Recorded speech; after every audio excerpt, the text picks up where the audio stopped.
Hello, I'm Kyle. Welcome back to Give Paws Hobby. We're back with another kind of callback episode to correct a little. This one is a genuine mistake. That is mea culpa. Well, let's get right to it. It's about the lizards. Sorry, probably green screen mess up here. The logical lizards, and specifically the conspiracies. I'll get to why I got to this mistake later. Let's get to the mistake itself first.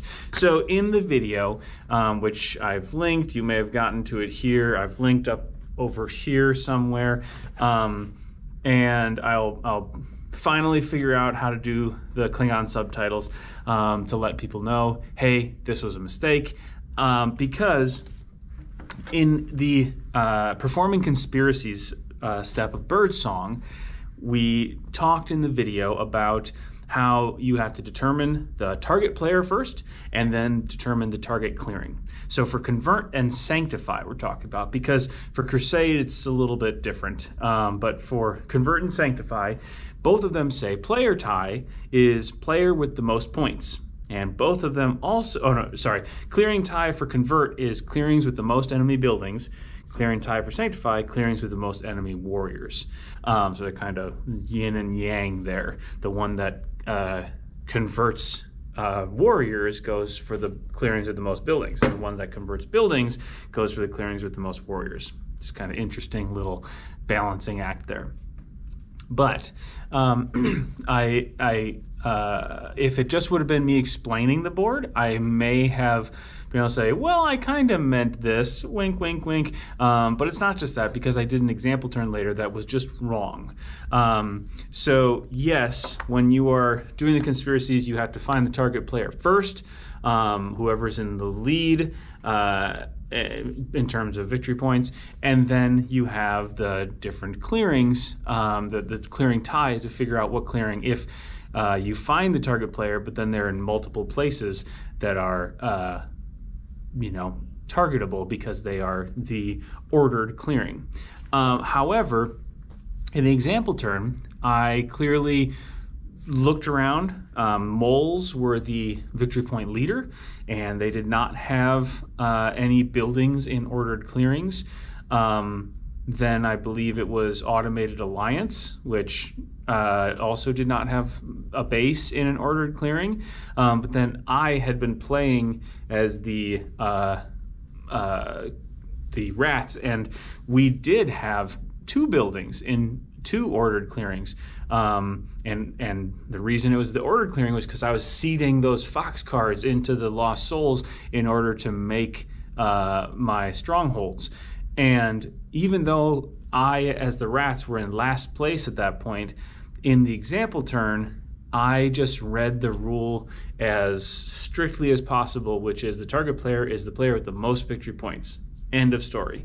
And so I even said, since I'm in last place, I'm safe, which is not true. I've said it multiple times in different videos, but Root is a game that is very literal, and if you ever think, or if you're ever making an assumption, you shouldn't. You should look at the important, the part of the rule book that applies to what you're talking about. And in this case, I'm going to direct your attention to the Law of ROOTbotics, paragraph 2.3, target legality. I'm just going to read it word for word here. A bot can only target a prompted clearing or player if the rules allow it. If a bot cannot target a prompted clearing or player, it will attempt to target another clearing or player tied in target priority. If it has attempted to target all such clearings or players, it will attempt to target the clearing or player next in the order of target priority. And the example it gives underneath it kind of, it gives an example to that legalese of the rule. So if a bot is prompted to battle in a clearing with the most enemy warriors, but it has no warriors in that clearing, it will attempt to battle in another clearing with the most enemy warriors. If it has attempted to battle in every such clearing, it will attempt to battle in the clearing with the second most enemy warriors. This continues until it battles or it has attempted to battle in every clearing. So really clear example there, and it clearly applies to this as well.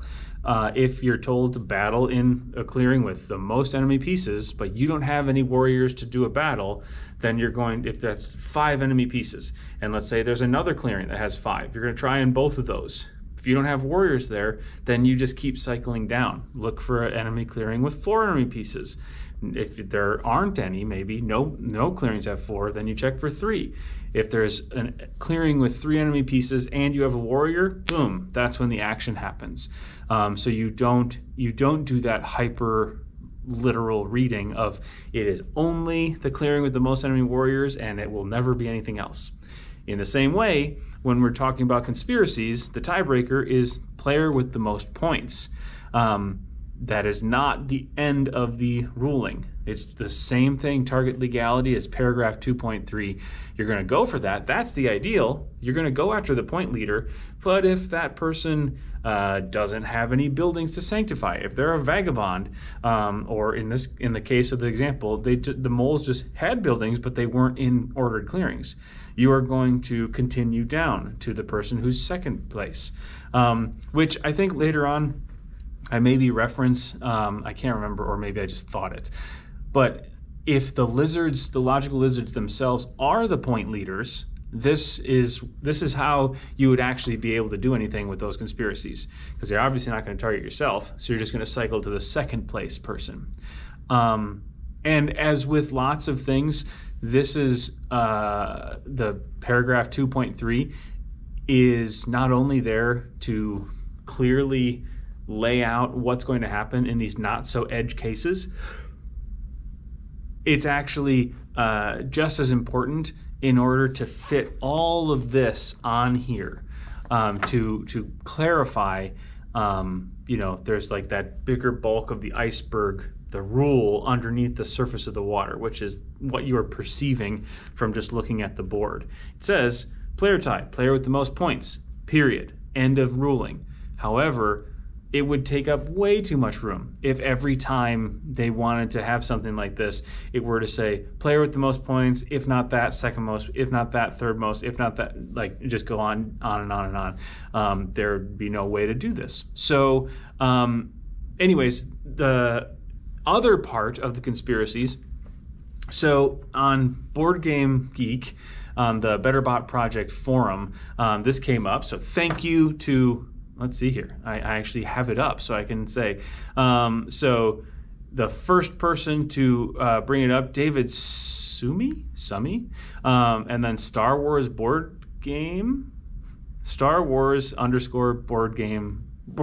Oh, it's on the next line. Sorry about that. Brought this up originally, and Benjamin Schmaus, in common fame, was interacting with them, and I got back from a 4th of July trip to visit the parents to find this conversation and went, I have another video to make. But they also brought up what to happen when there's an endless loop on this performing conspiracies. Because even though in this case, in the example, it should not have fizzled. That sanctify action would have kept going down, and it would have affected me as the rats player. I can't just keep putting fox cards in there and make buildings in fox clearings, and as long as I draft in the back of the victory point lead or victory point track, know that I'm safe from retribution, because that would be a broken mechanic for sure. So in that case, it would not have fizzled and the action would have taken place and replaced my building. But there will come times when you genuinely can't convert, crusade, or sanctify, or all of the above. Maybe because players have already been wiped, or they're not making buildings, or whatever it may be. And when that happens, we talked about how if sanctify was your first action you couldn't do, you go through the whole cycle and you go back to it.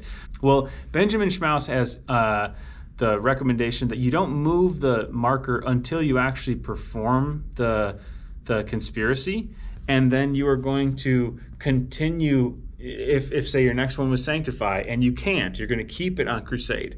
Then you're going to look to convert. let's say you can't, okay? Look to Crusade, you can't. And if you can't do those 2 in a row, you're not going to be able to do these other ones. So at that point, you just cycle back until where you started, which is nearly the same as what I said, except I said if Sanctify was the first one you can't do, you're going to go all the way around till you're back on top of Sanctify, which is that's not really accurate, because that would be kind of the cycle plus 1. You were at Crusade. Sanctify was the first action you couldn't take, so therefore you should have your Crusade track primed, so Sanctify is the first action you will try next time. I know the board says that you move your marker and then you perform the conspiracy underneath the marker. Really, that's, again, I just got done saying Root is a game to take very literally. That's very much kind of guiding your player board and component usage. I think Benjamin has a great recommendation that you maybe don't move the piece until you actually have a conspiracy to perform. So, I don't see that so much as a house rule or bending the ruling that's on the player board, as much as it is a quality of life, use of the equipment sort of ruling. So anyways, this is just like my video for the Automated Alliance, longer than it probably necessarily needs to be, but I wanted to go into detail about why or what's different, what I made the mistake of, what it actually should be, which I hopefully think I did. For the curious, if you're still here, first of all, thanks for making it here. Maybe sign off, say like, hey, made it, down in the comments, because I never know how long people make it in the videos. But this has happened in board games. It's happened as a student. I was in college for 10 years, going through the Big Ten universities until I made it to become a teacher. And I made the same mistake here as a teacher as well, which is it's something that I really want to get right, and I do a bunch of research and I find a source that maybe isn't all encompassing, but it's what I latch onto, and I use that and then wind up overlooking probably the obvious answer that was in front of me the whole time. In this case, instead of, I couldn't find specific rulings about or conversations about the text of, target player first, then the clearing. And what I should have been doing is going to the law of ROOTbotics and looking broader rather than deeper, going to the source of how these bots are programmed, and see if maybe there's an answer to be had there, which there is. So again, go for the victory point leader and scroll on down until you find someone who meets the criteria that you can actually perform the conspiracy, or you've tried all options and there are none, and then you move on. And again, even though that's a higher bar to clear, there most likely will be times in most of your games, maybe not all, with the Logical Lizards, that you'll still find that you get into that otherwise endless loop of, I can't perform these conspiracies because I don't have targets. But in the case of the example, there was a target and it was me. So maybe it was my own personal bias. Maybe I just wanted the Lord of the Hundreds to make it past that conspiracy. I didn't want my brand new strongholds getting all messed up and turned into gardens. But anyways, sorry for the mistake. Hopefully that was clear, and I will, again, you maybe came here from the link. I'll put the link in the description. I'll do the Klingon subtitles. I'll do the card, bring it over here. And yeah, if you've actually made it to this point, holy moly, I applaud you and I appreciate you. So thanks for taking a pause, a good pause. And I will see you next time for whatever's on the docket. Bye, everybody.